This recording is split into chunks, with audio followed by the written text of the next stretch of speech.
दोस्तों, सीरियल पति ब्रह्मचारी में आने वाला है एक बड़ा और दिल दहला देने वाला ट्विस्ट। सूरज के बाबूजी ईशा के सामने बैठते हैं, उनका चेहरा गंभीर और आंखों में अनकहा दर्द। धीमी आवाज में वो कहते हैं, ईशा, जो बीमारी तुमने देखी वो सच नहीं थी। ये सब मैंने सिर्फ इसलिए किया ताकि सूरज दोबारा अपने सपने की ओर लौट सके, आईपीएस बनने के लिए खुद को तैयार करे। ईशा की आंखें खुली की खुली रह जाती हैं। आपने सबको धोखा दिया? उसके दिल में हैरानी और झटका साफ नजर आता है। बाबूजी धीरे से कहते हैं, ये धोखा नहीं था, ये प्यार का एक तरीका था। कभी कभी सच्चाई बच्चों के भविष्य के लिए कठिन राह बन जाती है। मैं चाहता था कि सूरज अपने सपने की अहमियत समझे और मैं उसका मार्गदर्शक बन सकूं। ईशा अब भी सोच में डूबी है। क्या वो बाबूजी का साथ देगी? क्या वो इस सच्चाई को स्वीकार कर पाएगी? इसी बीच कमरे के दरवाजे के पीछे सूरज खड़ा है। वो सब सुन चुका है। उसके दिल में गुस्सा है, दर्द है और समझदारी भी। सूरज सोचता है, तो ये सब मेरे लिए था, मेरे भविष्य के लिए। बाबूजी ने इतना बड़ा कदम उठाया। उसका मन गहरा सोच में डूब जाता है, लेकिन जल्द ही वो निर्णय लेता है, अगर मेरे आईपीएस बनने से बाबूजी का सपना पूरा होगा तो मैं इसे हासिल करने के लिए खुद को पूरी तरह तैयार करूंगा। अब कोई डर नहीं, कोई बहाना नहीं। ईशा पीछे खड़ी है, उसकी आंखों में आंसू और इमोशन है। वो भी दिल में तय कर चुकी है, अगर सूरज का भविष्य इसमें है तो मैं उसका साथ दूंगी। ये कहानी सिर्फ झूठ और सच की नहीं है, यह है प्यार, परिवार और मेहनत की।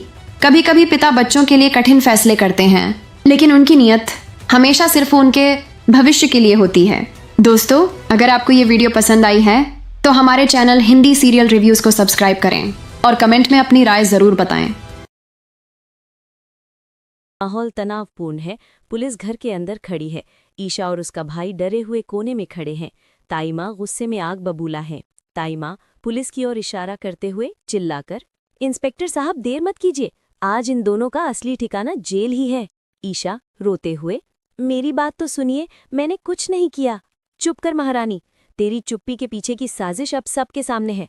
आज ये महारानी और इसका भाई दोनों घरेलू हिंसा के अपराध में जेल की सलाखों के पीछे जाएंगे।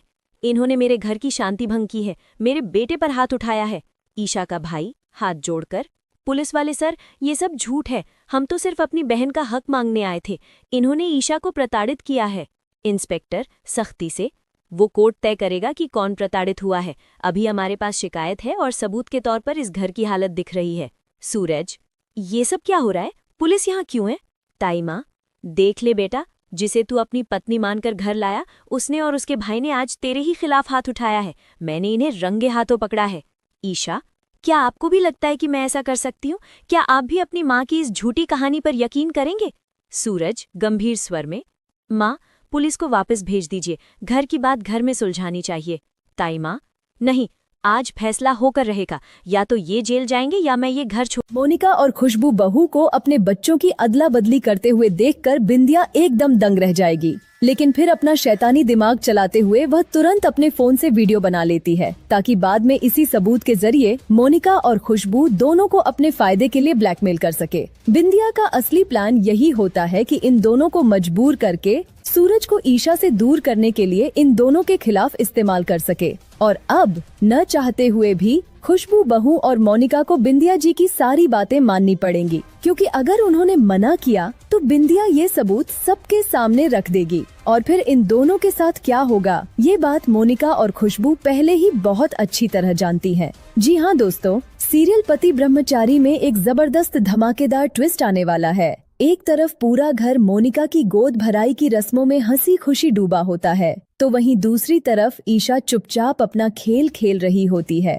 फिर से काव्या और आरव को एक करने का। सूरज को अंदेशा होने लगता है कि हो न हो ईशा जी की इस चाल के पीछे भी कोई बड़ा प्लान जरूर होगा। गोद भराई के मौके पर जहां घर की सारी औरतें अंदर रस्में मना रही होती हैं, वहीं बेचारा सूरज और पूरन घर के बाहर खड़े अपनी अपनी पत्नियों की एक झलक के लिए बेकरार होते रहते हैं। लेकिन दोस्तों, असली ट्विस्ट तब आता है जब पूरन को अनुराग जी का फोन आता है। अनुराग जी पूरन को बताते हैं, खुशबू इस वक्त अस्पताल में है, उसकी डिलीवरी होने वाली है, तुम जल्दी से मोनिका को अस्पताल ले आओ। पूरन घबरा कर ये बात तुरंत मोनिका को बताता है। मोनिका परेशान हो जाती है क्योंकि उसे समझ नहीं आता कि वह अपनी गोद भराई की रस्म छोड़कर अस्पताल कैसे जाए। तभी मोनिका के दिमाग की बत्ती जलती है और वह चुपचाप पतली गली से 9-2-11 होने की कोशिश करती है। लेकिन तभी दाइमा मोनिका को पकड़ लेती है और कहती है, तारिकी इस वक्त कहाँ जा रही है,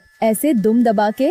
मोनिका घबरा कर बोलती है, मम्मी जी मैंने मन्नत मांगी थी कि अगर मेरी गोद भराई अच्छे से हो जाएगी तो मैं महादेव जी के मंदिर जाकर प्रसाद चढ़ाऊंगी। दाइमा खुश होकर बोलती है, अरे वाह, ये तो बहुत अच्छी बात है, मैं भी तुम्हारे साथ चलती हूँ। ये सुनते ही मोनिका के हाथ पांव फूल जाते हैं और दाइमा के साथ मंदिर जाने से पहले ही मोनिका अचानक जमीन पर गिर जाती है और पेट में तेज दर्द का ड्रामा शुरू कर देती। सब घबरा जाते हैं और मोनिका को तुरंत अस्पताल ले जाया जाता है। और किस्मत देखिए दोस्तों, मोनिका को वही अस्पताल ले जाया जाता है जहां खुशबू की डिलीवरी होने वाली होती है। अस्पताल में मोनिका भी अपना ऑपरेशन करवाकर डिलीवरी करवा लेती और जैसे ही मोनिका और खुशबू अपने बच्चों की अदला बदली कर रही होती हैं, तभी वहां बिंदिया आ जाती है और इन दोनों को ये सब करते हुए अपनी आंखों से देख लेती। बिंदिया बिना एक पल गंवाए पूरी वीडियो अपने फोन में रिकॉर्ड कर ले ताकि बाद में इसी सबूत के जरिए मोनिका और खुशबू को ब्लैकमेल कर सके और अपने घिनौने मकसद के लिए इस्तेमाल। अब दोस्तों, बिंदिया जो खुद एक शातिर खिलाड़ी है, वह मोनिका और खुशबू बहू को अपने फायदे के लिए किस तरह इस्तेमाल करे, ये देखना वाकई बहुत ही इंटरेस्टिंग है।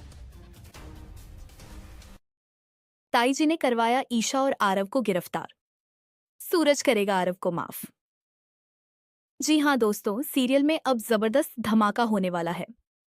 आने वाले एपिसोड में हम देखेंगे कि जहां एक तरफ ईशा और ताई जी लाख कोशिशें करती हैं कि सूरज और अरविंद जी किसी तरह आरव को दूसरा मौका देने के लिए मान जाए, लेकिन इसके बावजूद भी सूरज और अरविंद जी आरव को माफ करने के लिए बिल्कुल भी तैयार नहीं होते। सूरज साफ शब्दों में कह देता है कि जो गलत है उसे दोबारा मौका नहीं मिलना चाहिए। ऐसे में ताई जी को समझ आ जाता है कि सीधे तरीके से बात नहीं बनेगी और तभी वह अपना दिमाग लगाती है और एक नई चाल चलती है।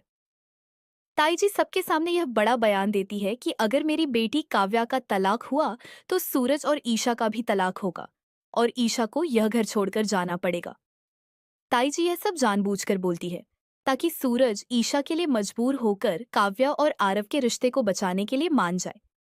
लेकिन ताई जी की यह चाल भी ज्यादा देर तक काम नहीं आती क्योंकि सूरज सब कुछ समझ जाता है।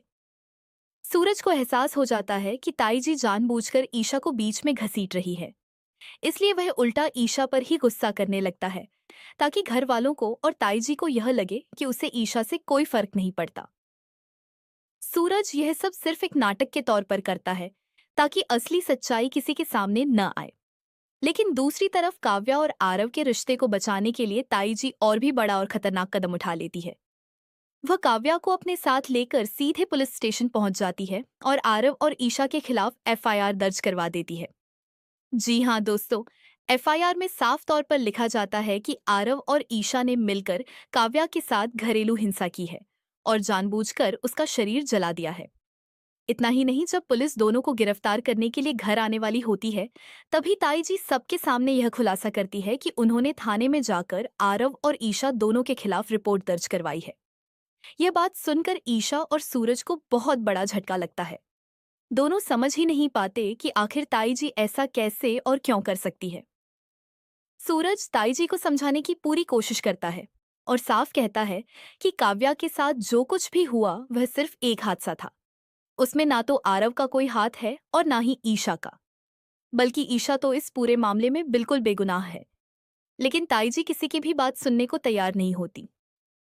ताई जी साफ और कड़े शब्दों में बोल देती है कि अगर काव्या और आरव का डाइवोर्स हुआ तो ईशा को भी आरव के साथ घरेलू हिंसा के मामले में जेल जाना पड़ेगा। ताई जी की यह बातें सुनकर ईशा को समझ आ जाता है कि ताई जी यह सब जानबूझकर कर रही हैं, सिर्फ इसलिए ताकि सूरज आरव को दूसरा मौका देने के लिए मजबूर हो जाए। अब सवाल यह है दोस्तों, क्या सूरज ईशा को जेल जाने से बचा पाएगा? क्या वह ताई जी की इस खतरनाक चाल को सबके सामने बेनकाब कर पाएगा, या फिर ईशा और आरव को जेल जाना ही पड़ेगा? आपको क्या लगता है? अपनी राय कमेंट में जरूर बताइए और अगर आपको यह वीडियो पसंद आई हो तो लाइक ज़रूर करें और ऐसे ही लेटेस्ट अपडेट्स के लिए चैनल को सब्सक्राइब करना बिल्कुल ना भूलें।